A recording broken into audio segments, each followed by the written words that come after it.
예, 문제 41번을 보도록 하겠습니다.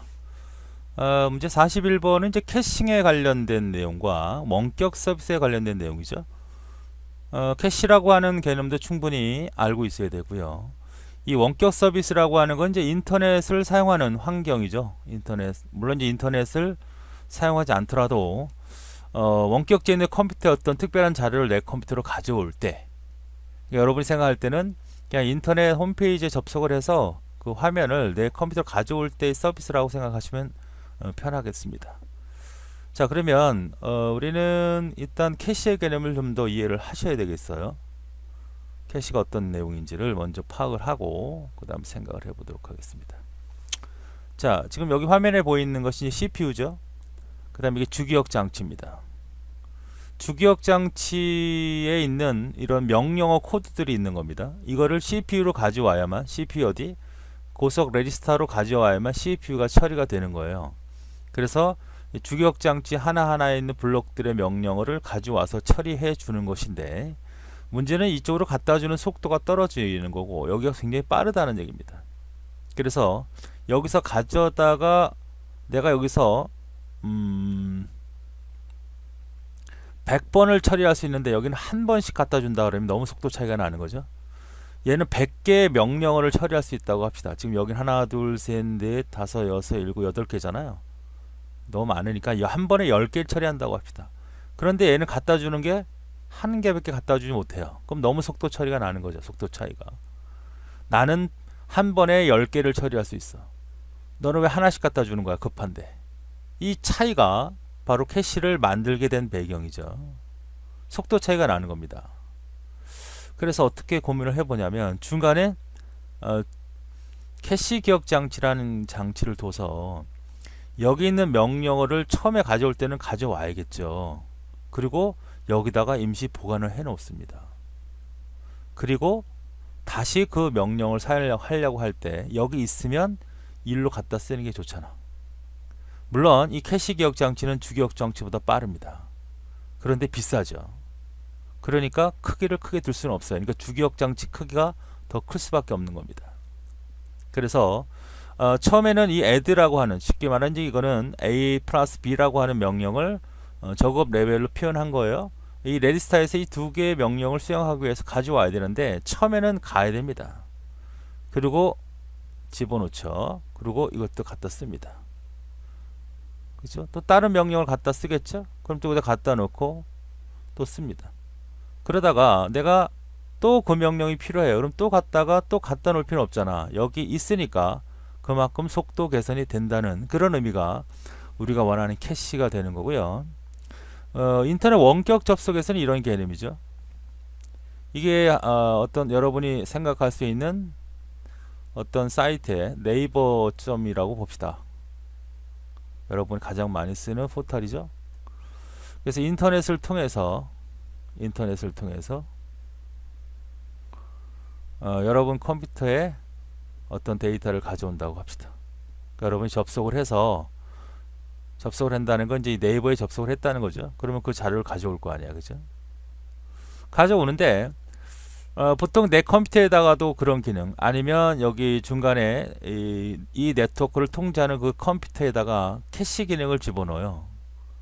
그러면 여기서 가져오는 그런 자료들이 그림이라든지 여러 가지 중요한 많은 변하지 않는 데이터들이 실제로 변하는 데이터랑 같이 올 거 아닙니까? 그러니까 여기 전체 데이터 화면이 있다고 하면 그게 쭉 따라올 거 아니에요. 내 컴퓨터 오겠죠? 그리고 캐시라고 하는 곳에다가 들렸다 갑니다. 지금 이러한 역할과 비슷해요. 그러면 여기에 있는 이미지라든지 아주 큰 파일들을 매번 접속할 때마다 갖고 오긴 뭐하니까 여기다가 캐시 기억 장치 혹은 컴퓨터에다가 몇 번에 걸쳐서 가져오는 그런 큰 덩어리들의 데이터들은 임시 여기다 보관을 했다가 내가 또 필요로 해서 요구할 때 여기 있는 거 갖다 쓰는 그런 역할을 하는 것이 원격 서비스의 캐싱입니다. 자, 그러면 문제를 확인해 봐야겠어요.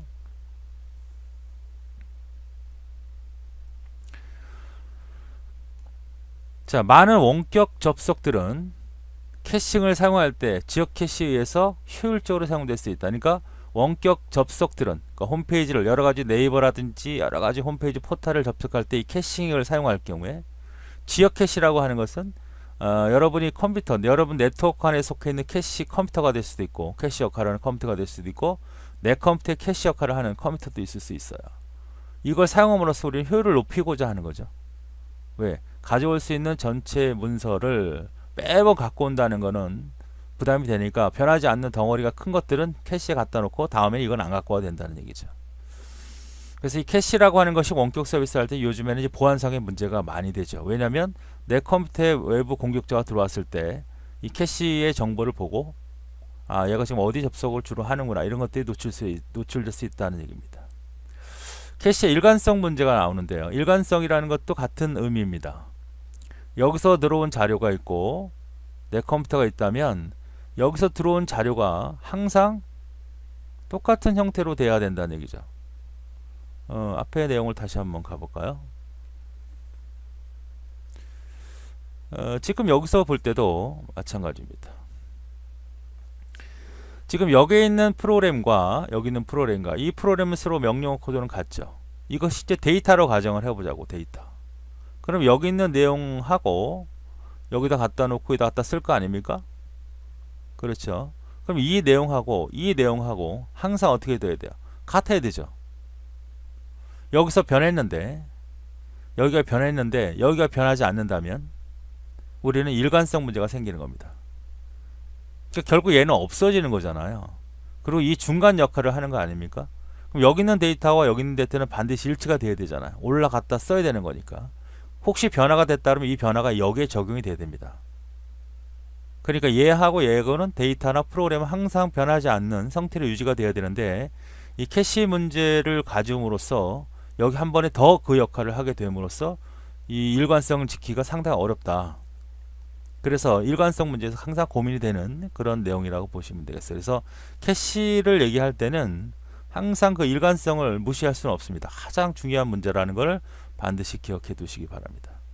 모든 원격 접속은 원격 서비스 정보를 따를 때 네트워크를 통해서만 이루어진다. 그렇죠. 원격은 당연히 네트워크를 통해서 사용할 수밖에 없는 거고요.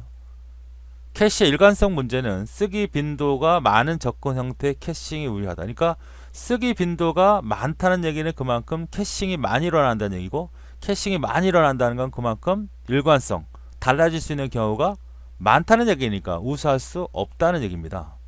그렇죠. 그만큼 위험한 짓을 많이 하게 되니까 그만큼 이렇게 실수할 수 있고 일관성 문제가 많이 문제될 수 있는 그런 형태가 나타나는 거죠. 그러니까 쓰기 빈도가 많은 게 아니라 적을 때 캐싱이 우수하다 이렇게 얘기할 수 있는 겁니다.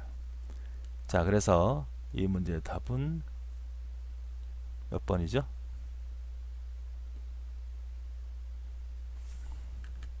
4번이 되는 겁니다.